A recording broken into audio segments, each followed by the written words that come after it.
വലുതുകാലം വെച്ച് കയറുമ്പോഴേ എല്ലാവരോടും അകത്തോട്ട് വരാൻ പറ. അല്ലേ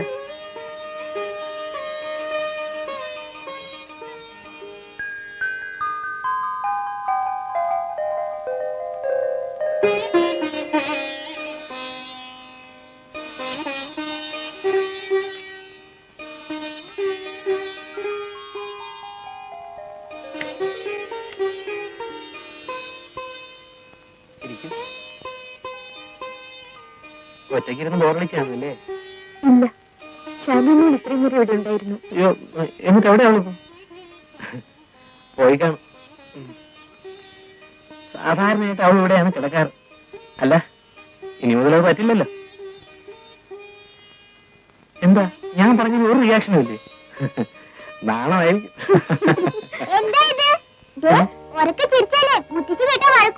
ആഹാ, നീ ഇവിടെ വിളിച്ചിരിക്കായിരുന്നു കള്ള പാതാണി. മോള് വാ, നിന്നെ അപ്പുറത്തോട്ടേ കിടത്താം. വേണ്ട വേണ്ട, ആന്റിയുടെ മുറി ഇതാണ്. മുറി മാറി കിടന്ന ആന്റിക്ക് ഉറക്കം വരത്തില്ല.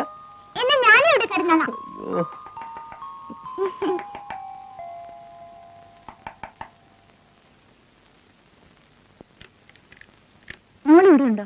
അയ്യോ ഉണ്ട്. ആഹാ, നീ ഇവിടെ വന്നിരിക്കണോ? ഞാൻ മോളെ മമ്മിയിലൂടെ കിടക്കാം. ഞാൻ ഇവിടെ കിടന്നാലോ മമ്മി? നീ വരുന്നുണ്ടോ അതോ മുത്തശ്ശി വിളിക്കണോ? അയ്യോ വേണ്ട. എന്നാ വാ. Good night aunty. Good night uncle. ഓ ചേട്ടത്തി, ഇവിടെ പ്രത്യേകം നോക്കണേ.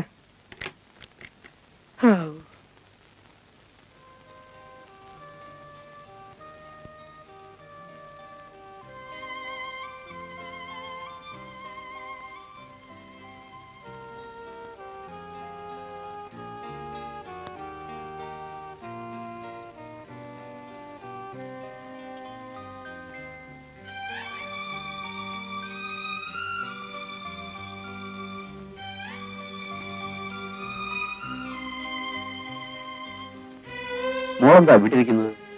ഉറങ്ങാറായില്ലേ? നീ എന്താ വല്ലാതിരിക്കുന്നത്? ഒന്നുമില്ല, നീ ഇവിടെ ഇങ്ങനെ അടങ്ങിയിരിക്കില്ലെന്ന് ഡാഡിക്ക് അറിഞ്ഞൂടെ? ഡാഡി, ചേച്ചിയുടെ കല്യാണം കഴിഞ്ഞിട്ട് 3 മാസമായില്ലേ? അതെ. എന്നിട്ട് ഇതുവരെ ചേച്ചിക്ക് ഒന്നിങ്ങോട്ട് വരാൻ തോന്നിയില്ലല്ലോ. എനിക്ക് ചേച്ചി ഇല്ലാതെ ബോറടിക്കുന്നു ഡാഡി. വിവാഹം കഴിഞ്ഞാൽ എല്ലാ പെൺകുട്ടികളും അങ്ങനെയാണ് മോളെ. അവർക്ക് ഭർത്താവായി, അവരുടെ കാര്യങ്ങളായി. നിന്റെ വിവാഹം കഴിയുമ്പോഴേ നിനക്ക് മനസ്സിലാവും.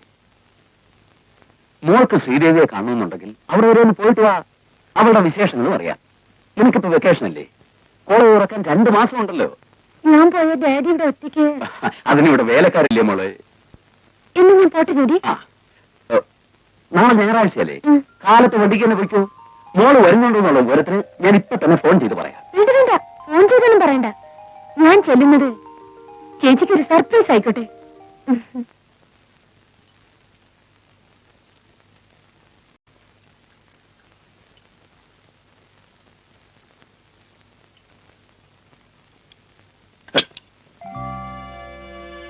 Sorry mummy.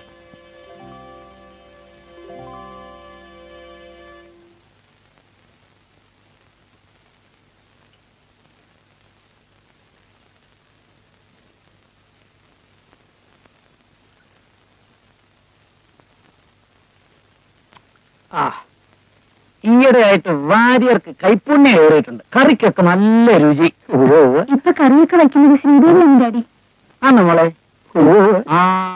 അതാ ഒരു രുചി വ്യത്യാസം. വാര്യരെ ആരാണെന്ന് നോക്കൂ. ത്രിവിക്രമപിള്ള ആയിരിക്കും.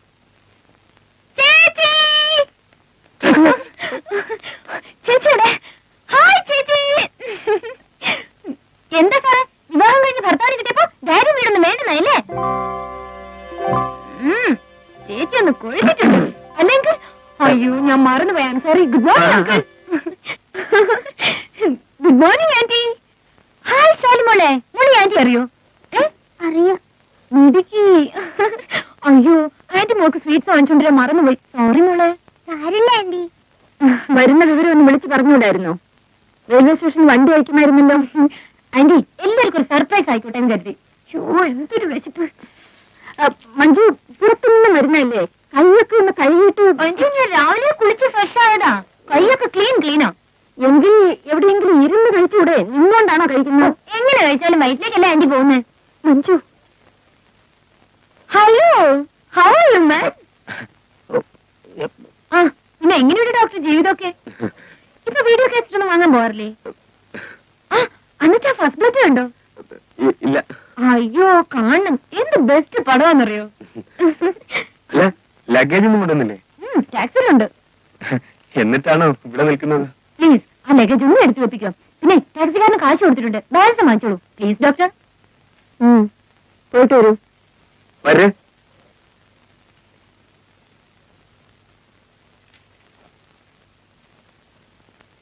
ശ്രീദേവി, മഞ്ജിനെ വിളിച്ച് നിന്റെ മുറിയിൽ കൊണ്ടുപോകും. ഭക്ഷണം ഞാൻ അവിടെ കൊടുത്തയക്കാം.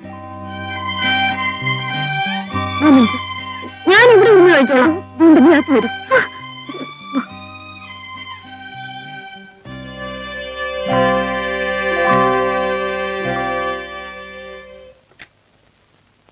നീ എന്നീ കാണിച്ചത് ഇങ്ങനെ ഒച്ച വെച്ച് ചിരിക്കാനും സംസാരിക്കാനും നമ്മുടെ വീടാണെന്നാണോ നിന്റെ വിചാരം? എല്ലാത്തിനും അടുക്കും ചിട്ടയും ഡിസിപ്ലിനും ഒക്കെയുള്ള ഒരു വീടാണിത്. എന്താ എന്താ എന്താ സംസാരിക്കാൻ പോലും പാടില്ലെന്നോ? ഇവിടെ എന്താ എമർജൻസി ഡിക്ലെയർ ചെയ്തിരിക്കുന്നു? മോൾ എങ്ങനെ ഇവിടെ കഴിച്ചു കൂട്ടുന്നു? സമ്മതിക്കണം, എനിക്കിവിടെ ഒരു കുറവുമില്ല. എന്നെ ജീവന തുല്യം സ്നേഹിക്കുന്ന ഭർത്താവുള്ളപ്പോൾ മറ്റെന്ത് കുറവുണ്ടെങ്കിലും അതെനിക്ക് സഹിക്കാനേ ഉള്ളൂ. ചേച്ചിയുടെ മുഖം കണ്ടാൽ അറിഞ്ഞൂടെ ചേച്ചി ഇവിടെ പേടിച്ച് കഴിയാണെന്ന്? ചേച്ചിയെ പെണ്ണ് കാണാൻ ചേട്ടനെ അയക്കാതിരുന്നപ്പോഴേ എനിക്ക് മനസ്സിലായി ഇവിടെ സ്ത്രീഭരണമാണെന്ന്. ദേ, ഒരു കാര്യം പറഞ്ഞേക്കാം, ഇപ്പോഴേ നോക്കിയും കണ്ട് നിന്നില്ലെങ്കിലേ ചേച്ചിയും ചേട്ടനെയും ചിലപ്പോ ആന്റി 2 മുറി കിടത്തി ഉറക്കും. ഒന്ന് പതുക്കെ പറയടി, ഒന്നും കേൾക്കണ്ട. ഓ പിന്നെ കേട്ടാലെന്താ, എന്റെ മൂക്ക് ചെത്തുവോ? ആ ഫോറസ്റ്റ് അങ്ങനെ ഇനി ഒന്ന് കാണട്ടെ. കല്യാണം കഴിഞ്ഞ പിന്നെ ആളെ കണ്ടിട്ടേ ഇല്ല.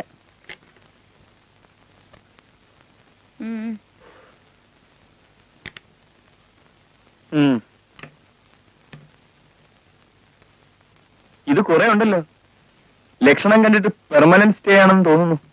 എന്റെ വെക്കേഷൻ 2 മാസം, അത് കഴിഞ്ഞിട്ടേ ഞാൻ പോകുന്നുള്ളൂ. അതിനു മുമ്പ് മമ്മി ഇവിടുന്ന് പാക്ക് ചെയ്യാതിരുന്നാ മതി.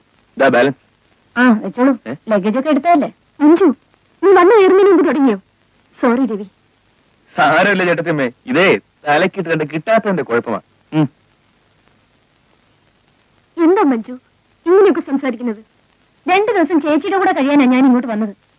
ഇവിടുത്തെ പോലീസ് ചിട്ടയൊക്കെ കണ്ടിട്ട് ഒരു ശുദ്ധികലശം നടത്തേണ്ടി വരുമെന്നാ തോന്നുന്നത്.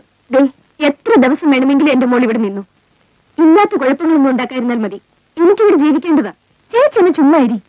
ഇതേ 20th സെഞ്ചുറിയാ. ആ, എനിക്കൊന്ന് കുളിക്കണം. ബാത്റൂം എവിടെ? അവിടെ.